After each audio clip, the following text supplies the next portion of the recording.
Bonjour, bonjour à tous. Nous voici au Japon, dans le stade international pour cette tournée du côté du Japon pour le Paris Saint-Germain de Luis Enrique, mais également, mon cher Greg, bonjour, pour l'Inter Milan de Simone Inzaghi.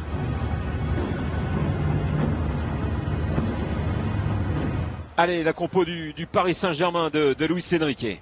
Adepte du 4-3-3, on va voir l'organisation mise en place par Luis Enrique. Donnarumma dans les buts, Hakimi à droite, Lucas Hernandez à gauche, une charnière Skriniar-Marquinhos, Ugarte en pointe basse, Vitinha, Warren, Zaire, Emery au milieu de terrain, Carlos Soler, Asensio. La formation de Simone Inzaghi qui ne bouge pas dans ce 3-5-2. Stankovic dans les buts, plus de Onana, parti à Manu. Darmian, Acerbi, Bastoni dans cette défense à 3, Calhanoglu en pointe basse, Dumfries couloir droit, Di Marco couloir gauche, Mkhitaryan Barella pour animer aussi ce milieu de terrain, et puis devant la paire Lautaro Martinez, Marcus Thuram. Allez, coup d'envoi de ce Paris Saint-Germain Inter au Japan National Stadium au Japon, la tournée japonaise pour les hommes de Luis Enrique, mais également pour les hommes de Simone Inzaghi. On est à une dizaine de jours de la reprise du championnat de France, de Ligue 1, et un petit peu plus pour les Italiens. Donc là, on va commencer à se jauger aussi, puisque il avait testé Inzaghi et ça a largement marché. Et il a été sortir ce ballon, Stankovic. La remise en jeu, Lucas Hernandez, Milan Skriniar. C'est bien joué. Ça c'est très bien fait du côté du Paris Saint-Germain. Vitinha, Asensio, Ugarte, Fabian Ruiz, Soler, Ugarte. C'est bien vu ça, il va falloir tenter en retrait. Le poteau, extraordinaire jeu et mouvement collectif du Paris Saint-Germain, et le poteau pour Asensio qui vient sauver Stankovic. Le jeune Parisien. Alors, on voit ce ballon d'Ugarte par-dessus, c'est très bien fait.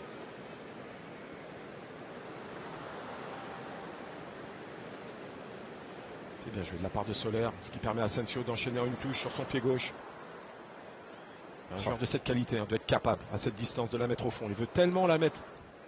Qu'il soit habitué, chez nous c'est comme ça. Et attention à la patte droite aussi, d'Hakimi. Hakimi peut frapper fort. Les deux hommes se sont parlé et c'est parti pour Achraf Hakimi.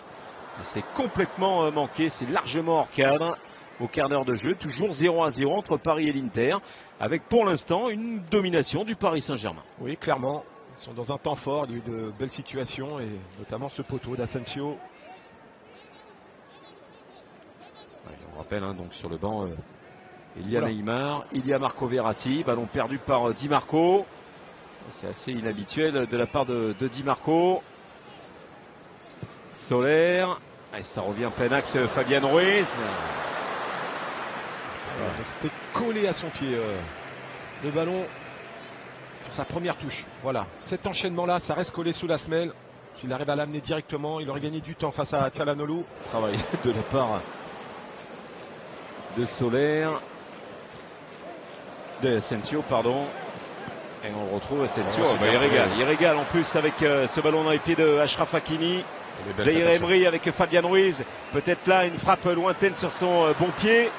Et il est contré avec le retour de Matteo Darmian. Et un ballon qui ne sort pas avec Thuram qui était là, avec Dumfries également. Ça y est, ça s'anime aussi du côté de l'Inter. Et c'est Thuram qui est allé traverser tout le terrain pour récupérer cette balle. C'est bien vu, Lautaro Martinez devant Achraf Hakimi, Di Marco, Lautaro Martinez. Lautaro, il va vouloir frapper de loin, elle est légèrement déviée cette balle. Sans problème pour Donnarumma, alors que Barella l'a réclamé dans les pieds. Mais il a tenté, Lautaro. Et là, c'est une énorme séquence des deux côtés. L'action des Parisiens. Et d'un seul coup, on apprend que il y a la Juve qui est dessus, mais moi je mets toujours un petit bémol parce que il peut toujours y avoir un revirement encore de situation. Lucas Hernandez, le relais. Un peu compliqué là. Un tout petit peu compliqué. Ça y est, c'est levé. Luis Enrique. Toujours des soucis dans la finition. Là, il y a encore un bon travail de Lucas Hernandez. Il cherche un relais. La bonne remise d'Asensio. Techniquement, c'est bien fait. Il y a des chèques qui font la différence, c'est toujours pareil. C'est une distance idéale. Ouais. Et à la patte gauche de Di Marco, mais il s'efface avec Akan Çalhanoğlu. C'était cadré, mais c'est quand même directement sur Gigio Donnarumma. Il décale légèrement ce ballon pour que le mur n'ait plus d'utilité. Ça lui ouvre l'angle. Il n'y a pas assez de puissance. Hein. Trop dans l'axe. Déjà trop dans l'axe, et puis regardez. Hop, il est dévié ce ballon. Il est freiné aussi hein, dans sa course par Hakimi. Il essaie d'en trouver des solutions. On voit tout à l'heure hein, ce corner qui a bien failli surprendre tout le monde. Le poteau. Ah, il y a des situations pour les hommes de Luis Enrique. Sous l'œil de Neymar, qui a fait quand même une grosse préparation, même personnelle, hein, quand il était au Brésil chez lui. Voilà. Il n'y aura pas de relance de Gigio Donnarumma. C'est la fin de cette première période. Sur ce score de 0-0 entre Paris et l'Inter. Mais pas mal de choses intéressantes pour Asensio et ses copains. Marquinhos. Hakimi. C'est bien fait. Ouais, il s'est ressorti proprement à chaque fois par les Parisiens. Et Zahir Emery. Oui, il a du gaz. Et ça, c'est de bonne alloi. Hein. Et oui, il va falloir compter sur lui. Oui, il semblait un peu écraser cette tentative de Vitinha, mais ça passe pas loin du poteau de Stanko. C'est venu de cette percussion du Titi parisien encore une fois.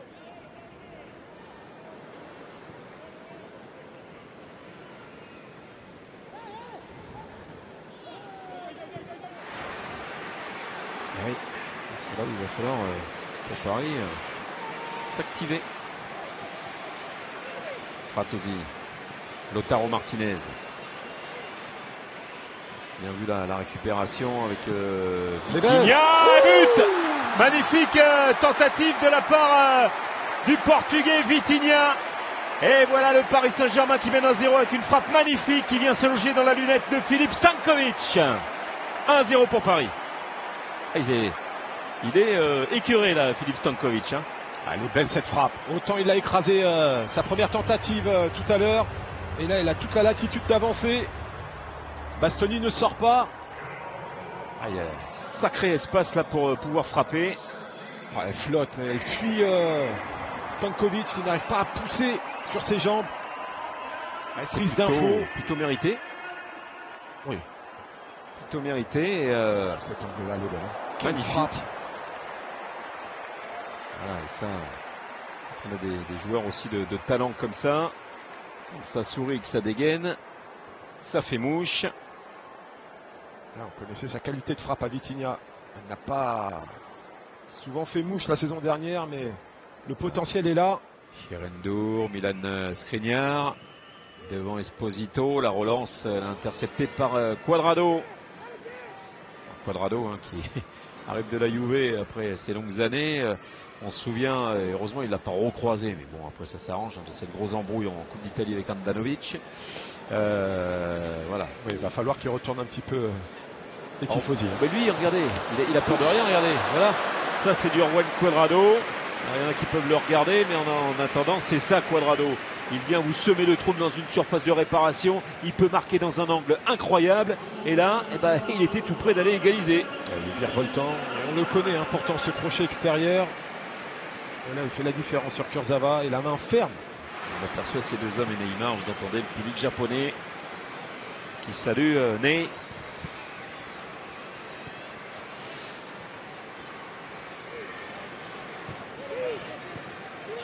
C'est bien joué. Bien fait Cuadrado, la déviation avec Fratesi à droite et Esposito. Il va y aller, Fratesi, Esposito. C'est bien joué. L'égalisation à la 81e minute sur ce ballon perdu par les Parisiens.